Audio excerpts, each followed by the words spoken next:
Hey there, it's Lara here, and this is Wednesday, April 1st, 2020.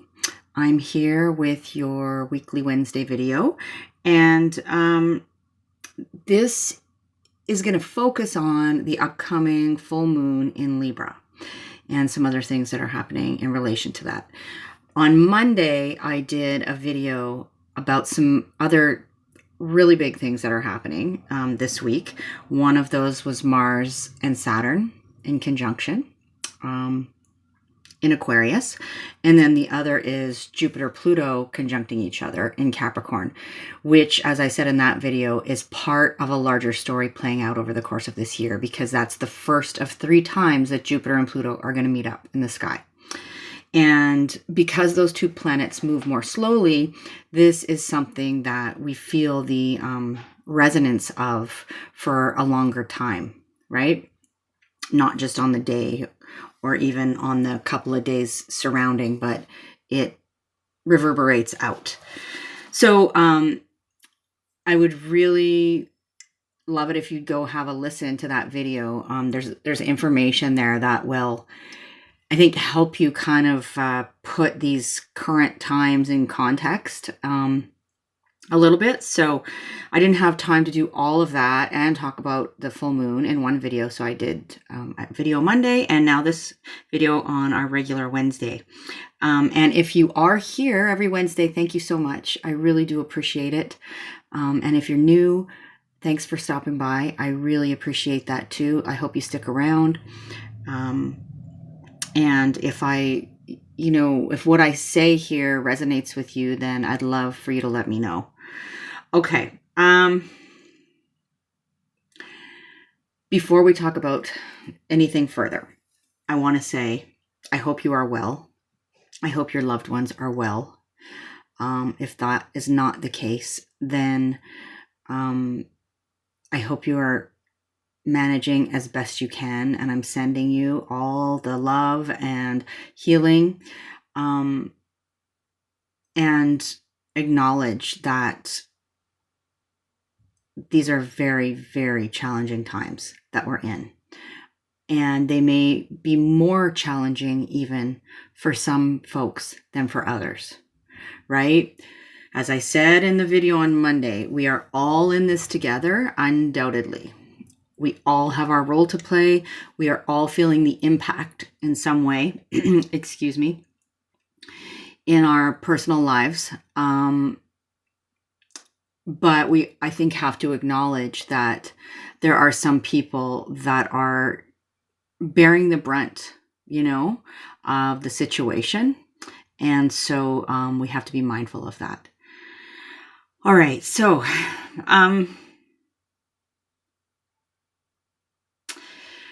The first thing I'll mention to you is where the moon is currently at, right? That's usually what I like to start with. So we've got the moon, as I'm recording this on Wednesday the 1st, in the sign of Cancer. So that moon in Cancer energy can have this feeling of wanting to be home, not like most of us have a choice right now, but wanting that security of a safe space, craving some nurturing, perhaps. There's different ways to get that, and we're all kind of trying to figure out how that looks in these current times of physical distancing, and maybe not being able to connect with family members in the way that we're used to. So that can be highlighted and feel a little bit emotional, right? Under a Cancer moon. We can be having this sort of feeling of, denning into and making our spaces cozy and comfortable, like a retreat almost. It's like this soft place to land, right? And also issues around nurturing, mothering, those kinds of things can come into our awareness when the moon's in Cancer. And issues around our emotional security. So that's enough about that, because we're going to talk about the full moon in Libra, right? But right now the moon's in Cancer. Tomorrow the moon's going to move into Leo. So that's on Thursday. And you'll notice the energy shift if you're paying attention. If you haven't yet, I'll insert this here. If you haven't yet gone over to my website and got your free guide to working with the moon, then it's over there for you anytime you're interested. It's just a short audio and a PDF, and it helps you to get started with understanding the significance of the moon and how she has a role to play, right, on the day-to-day in all our lives, and how she has this pull on our our emotions, what sort of moves us on the day-to-day and how we feel on the day-to-day. And I give you there some suggestions for kind of what the energy under particular moons is useful for, helpful for, or how you might, encounter that energy. And it's interesting to take note of that, because then you get to reflect on how that feels for you personally. And, you may favor, depending on your own astrological makeup, you may favor the moon in certain signs. You may notice that when you start to pay attention. But at very least, you can start to understand how to work with her. So that's over there if you want it. The link is below.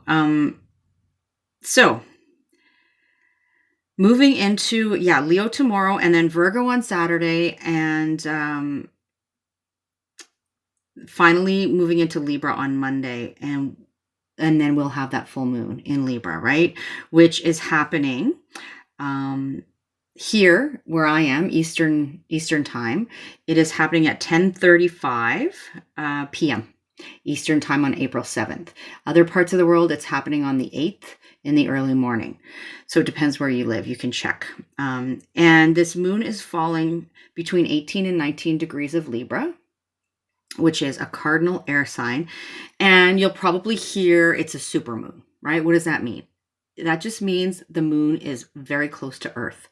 And this is a particularly potent supermoon because she is very close to Earth. So we tend to feel the energy more strongly, right? Even more strongly when the moon is that close to Earth. So before I talk about the details of the full moon and what it means for us, right, I just want to mention on April 3rd, coming up in a couple of days, Venus, the planet that's associated with relationships, with,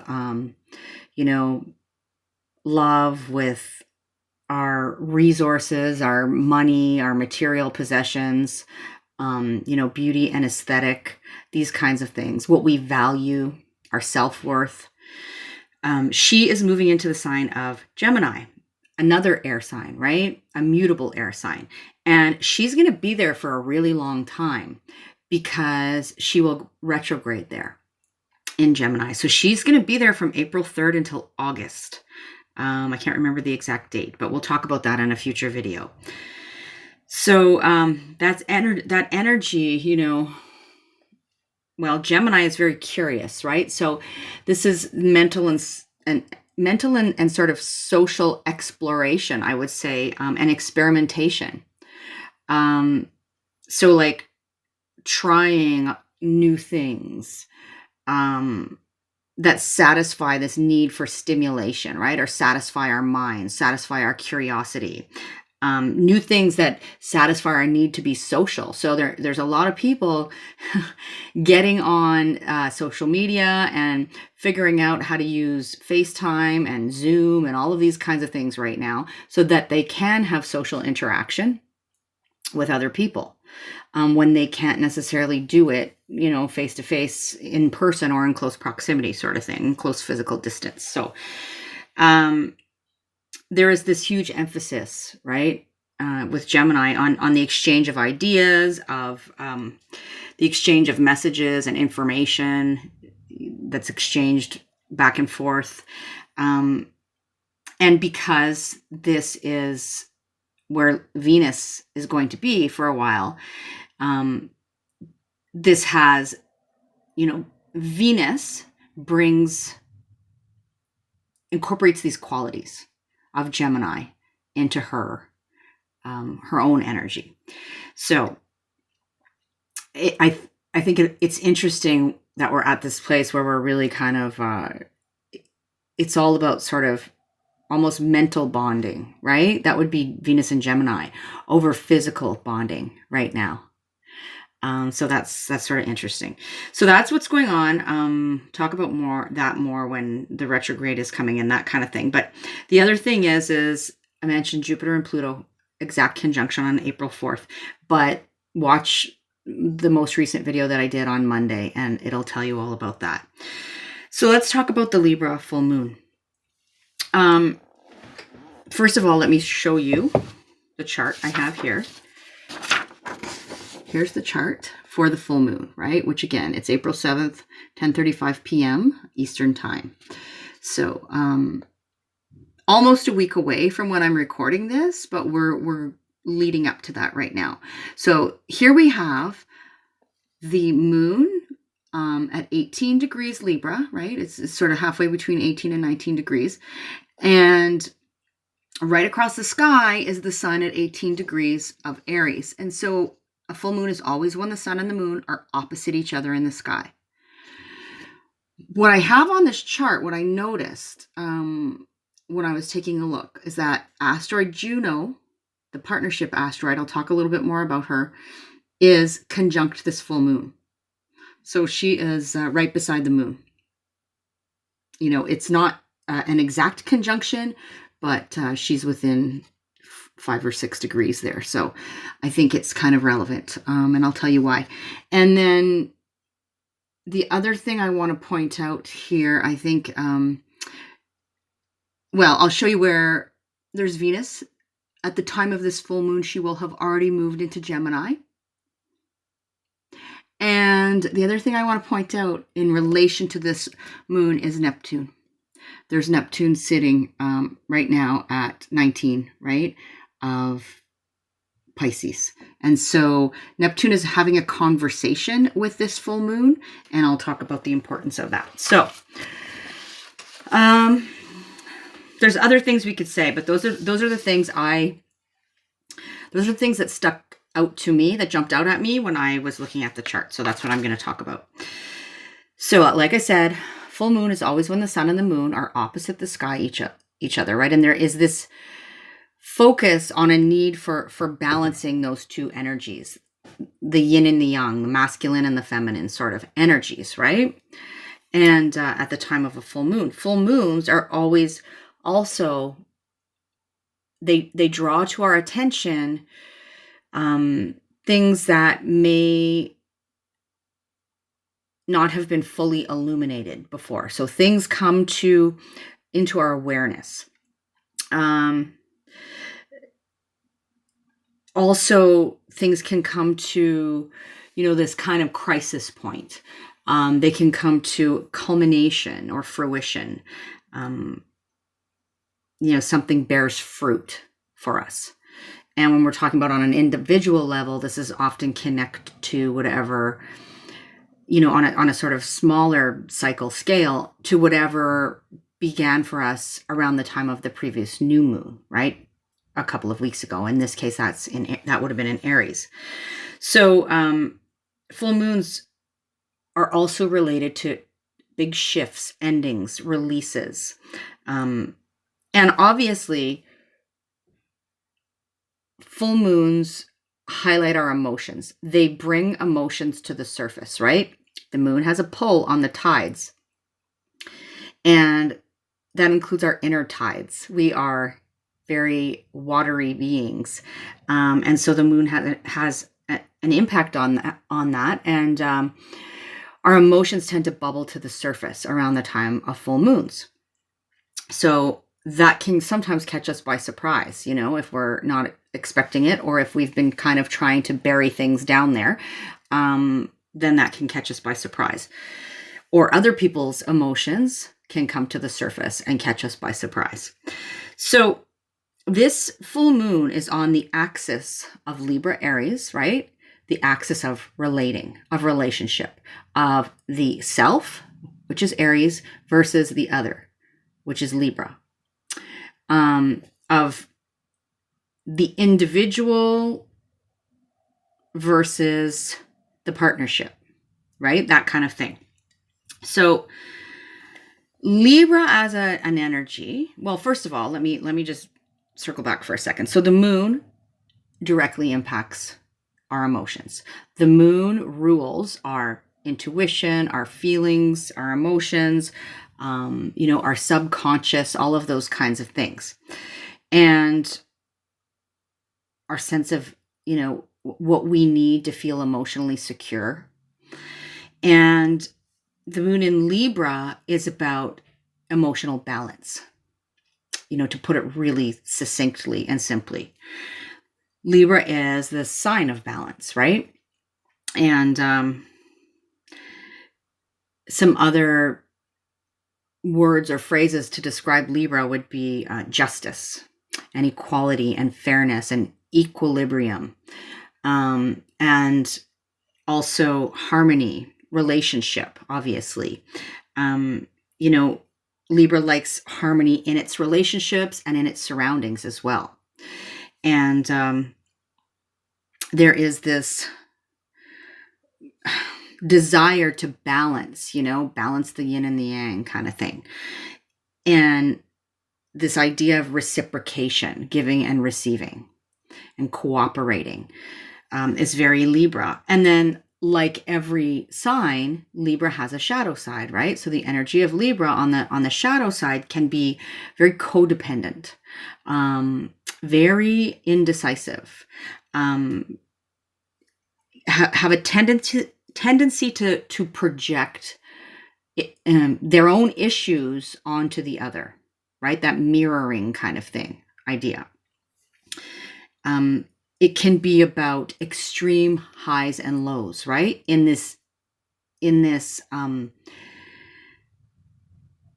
drive to find balance. It's looking for balance. And so sometimes this can happen because in an effort to find balance, right? And also Libra can be associated with feelings of guilt as well. Not being able to be all things to all people, not being able to please everybody, that kind of thing. And so the focus here is on finding the middle ground, right? And I see this moon very much about relationship experiments, experiments in relating, trying different things to see what works, in terms of how we're connecting with other people, how we're communicating with other people, and trying to find a balance, right? In doing that, in these days of physical distancing and socially isolating and all of this, trying to find this balance. It's a test of our relationships in a sense, because of our most intimate relationships, right? Which is very Libra. It's those one-to-one close relationships. And it's even the relationship to ourself on this axis of the full moon. So that can be tested as well. But our relationship to the people that we're close to can be tested. The people that live under the same roof as us, right? Those relationships can be tested right now because, of the circumstances that we're all in and the stress that we're all under and all of those things. And so, I'm seeing, I just shared something earlier today, that our local police force put out, letting people know that there is help there for them if they're experiencing, domestic violence, that kind of thing, because the incidence of, there's a big concern, right? The incidence of those kinds of things will rise under these circumstances, and people are disconnected from supports right now. But we are encouraged to experiment with ways to support other people, Libra, right? And to get the support we need right now as well, right? So the other thing I showed you on the chart was how this moon in Libra is closely connected to asteroid Juno. So asteroid Juno is the partnership asteroid. And so the asteroid of marriage and partnership. And so she really is, as I see it, amplifying this whole theme, right, of relating right now. Some people actually say that Juno should be considered at least a co-ruler of Libra, along with Venus. And in mythology, just to give you a real quick synopsis, Juno was the wife of Jupiter. And she was considered queen of the gods, right? And she was the goddess of marriage, partnership, childbirth, and a protector of women and children. And also, she had a role, and this isn't talked about that much, but she had a role in protecting money or funds, which is a theme that we're seeing right now as well, right? So I thought that was interesting to bring into the conversation here. And the last thing I want to talk to you about before I go through each sign quickly is the role of Neptune in this full moon. So when I looked at the chart, I noticed that Neptune has a really important role to play, because Neptune is what's called the sole dispositor of the chart. Okay, and that is technical terms, and to be honest with you, not even something that I use very often, but I noticed it on the chart. So I thought I would bring it into the conversation. Essentially what that means is, in the case of this full moon chart, all roads lead back to Neptune. He's sort of the backdrop of the whole situation. And so this is highlighting issues around boundaries or lack thereof, right? Also compassion for our fellow humans, empathy, creativity right now is a lot of people are really engaging in creative pursuits because it's passing the time, or they're watching free concerts or taking art lessons online or doing all kinds of things. So Neptune's also about sort of the wisdom that comes with knowing that we don't have all the answers, and we never will. And, an understanding that there's more to life than meets the eye, right? Also, Neptune, of course, has a shadow side. And the shadow side of Neptune energy is illusion and deception and confusion and seeing the world through rose-colored glasses to a fault, martyrdom, and unhealthy escapism. Sometimes escapism is good, especially in this situation. We tuned out for like 6 solid hours the other day and watched 2 Lord of the Rings movies. But there are other not so healthy ways of escaping, right? And so just be mindful of that. So Neptune has a big role to play, and Neptune is in this conversation with the moon called an inconjunct or a quincunx, which is an aspect, a conversation that's like, I always describe it as an itch, like an itch you can't scratch. And so I think this is really related to the current situation, right? With regards to the pandemic. So trying to find the answers. And it's really hard to weed through all the information and know what's true and what's false. There's oceans of information and statistics and all of this. Uncertainty, tons of uncertainty. Neptune is very, very connected to uncertainty. What's the outcome going to be? And it's hard to know where the boundaries are right now. There's a lot of talk about, in terms of social distancing or physical distancing, like where do we draw the line, right? It's hard to know where the boundaries are. And quite literally trying to stop the spread of the virus. And what I thought of here is the lack, we're seeing that there's a lack of personal protective equipment, right, for frontline workers and issues around that. Literal boundaries, personal protective equipment against the spread of the virus, which is Neptune. So I thought that was astrology in action in real life. So so that's the backdrop of all of this.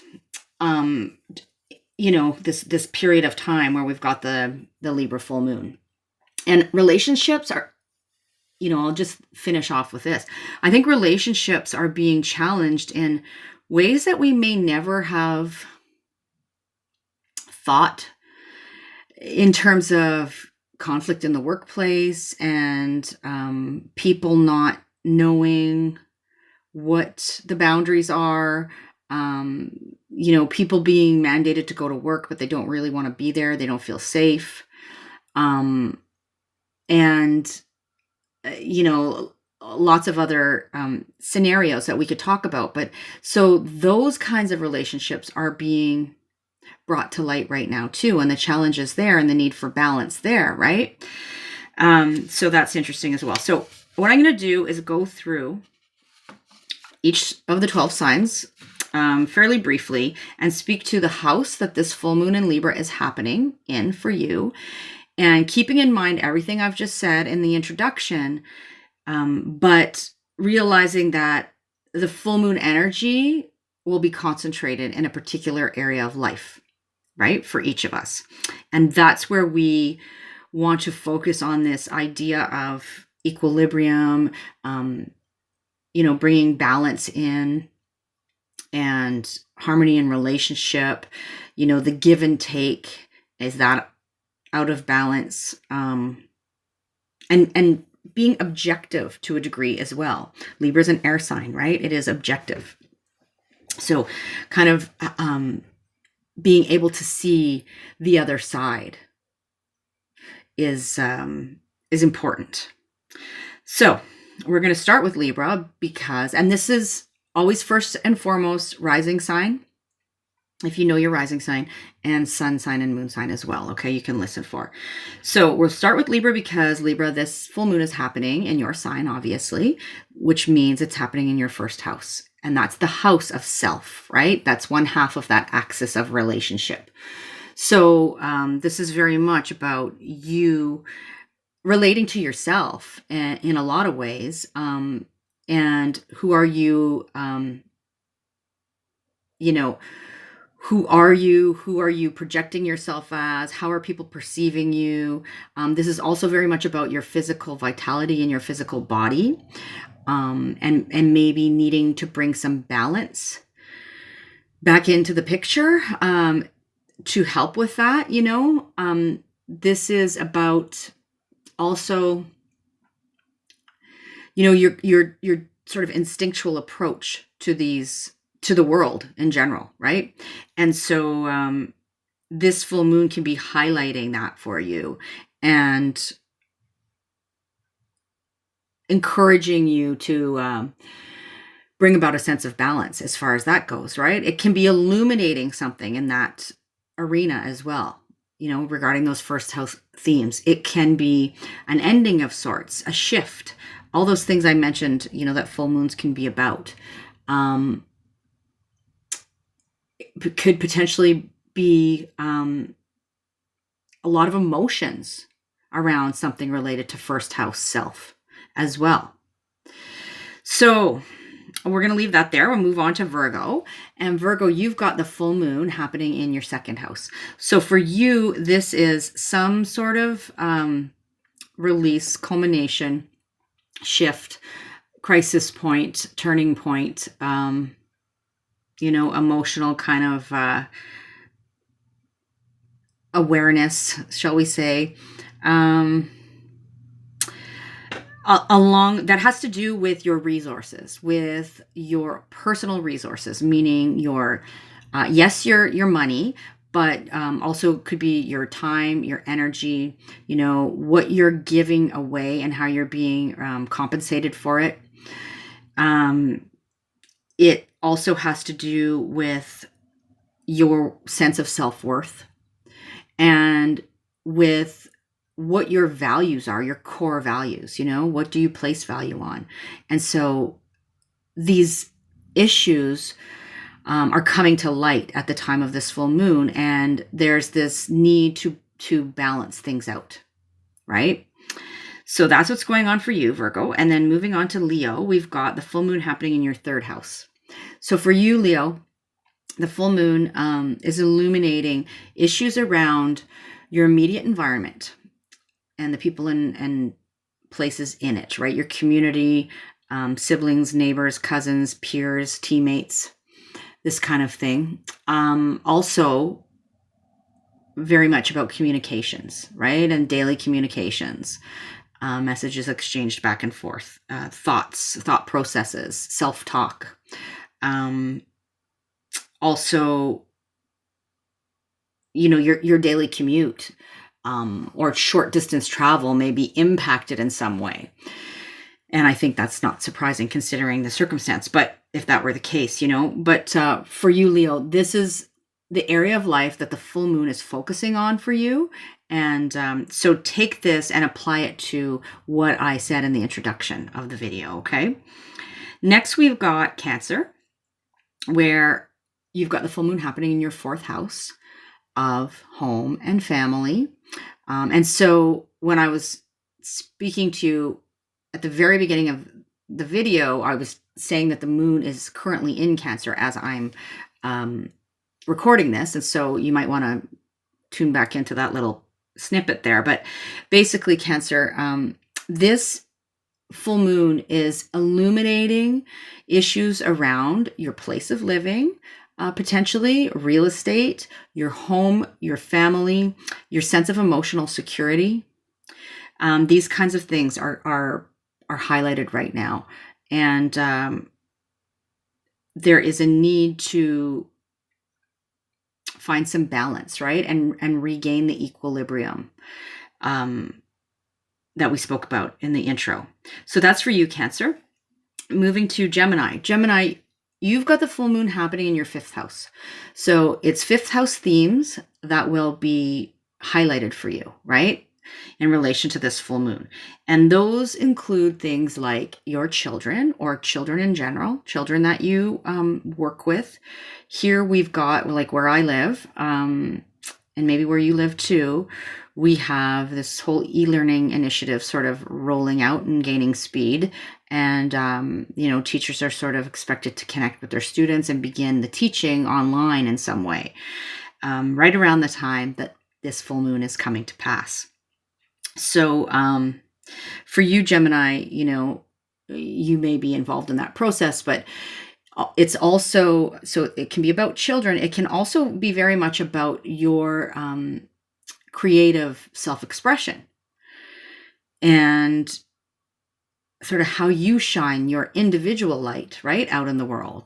It can also be about what brings you joy, how you have fun, and you know, those things that just give you a sense of pleasure.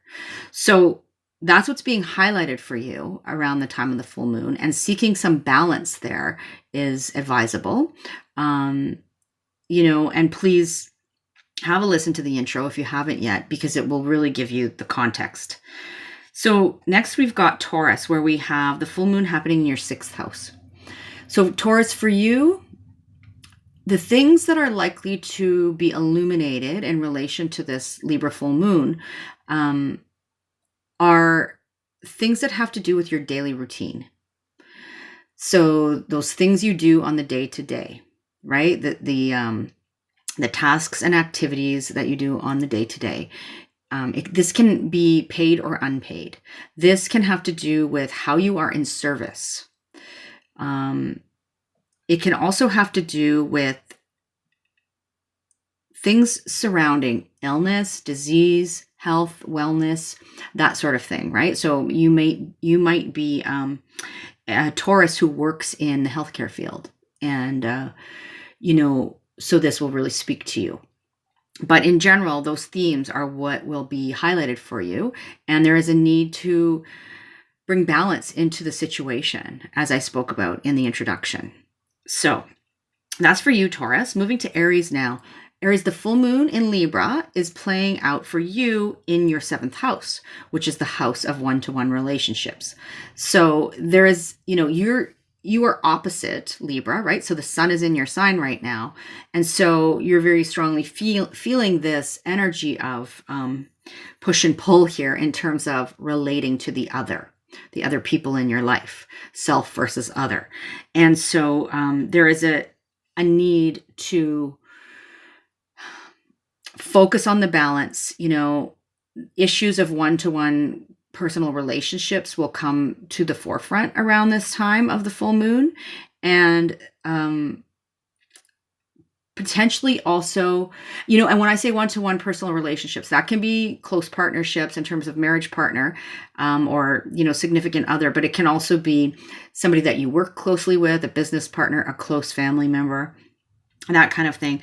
And the 7th house also speaks to contractual obligations. So contracts and agreements as well.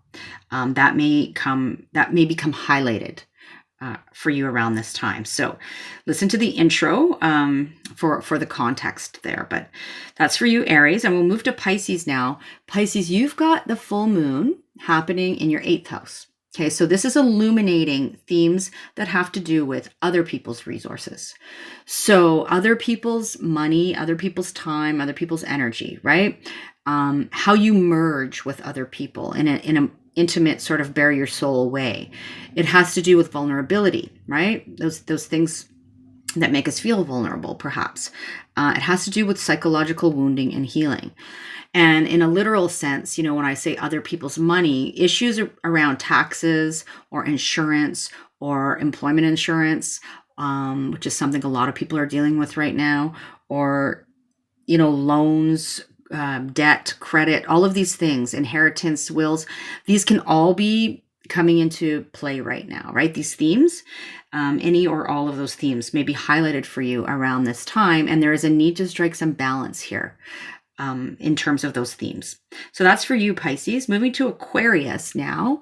Aquarius, you have the full moon in your 9th house this month. And so the full moon in Libra, right, asking you to kind of be objective, which you're pretty good at anyway, and bring a sense of balance and harmony in, and something may be highlighted or illuminated or released or come up for an emotional purge. All those things I spoke about in the intro in relation to things like your own, worldview, how you see the world, your philosophy, your belief system. This can have to do with learning beyond the basics. So generally considered the house of higher learning, right? So this can have to do with college and university, that sort of thing. But it can also have to do with any kind of learning that goes on beyond the basics. It can have to do with teaching. It can have to do with publishing. It can have to do with religious doctrine, even. And the 9th house also speaks to this notion of, what we can learn from people and places who are different from us, other cultures. And that can be through long distance travel, or it can be through sort of armchair travel, which is more the case for all of us right now, right? So these are the areas that are being highlighted for you around the time of the full moon, Aquarius. Moving on to Capricorn. Capricorn, the full moon is highlighting your 10th house, which is where Capricorn is at home, right? The 10th house speaks to issues around your public reputation and persona, your status, your career, your relationship to authority. It can have to do, this is sometimes considered, Cancer and Capricorn are opposite each other, the axis of parenting, right? And so that mother and father kind of energy. Sometimes we think of the 10th house as the house of that's related to authority, And traditionally, you know, we've seen sort of that idea that like that, you know, the father is the patriarch of the family sort of thing. And that's where that idea comes from. But it can also have to do with your relationship to authority and authority figures, or your own authority as well. But very much, and also I always like to put this part in there, because to me, the 10th house is also very much about the legacy, right? Your legacy that you wish to leave, or that you're leaving. So, any or all of those issues may be highlighted for you around the time of this full moon, and there is a need to strike some balance there. So for sure, listen to the introduction, okay, for the context. And then we're going to move on to Sagittarius now, where Sag, you have the full moon illuminating your 11th house this month. And so, you know, there may be some emotions regarding 11th house themes that come up for examination and release. There may be other kinds of release or culmination, or something bearing fruit or coming to pass, or some kind of a, you know, crisis point reached.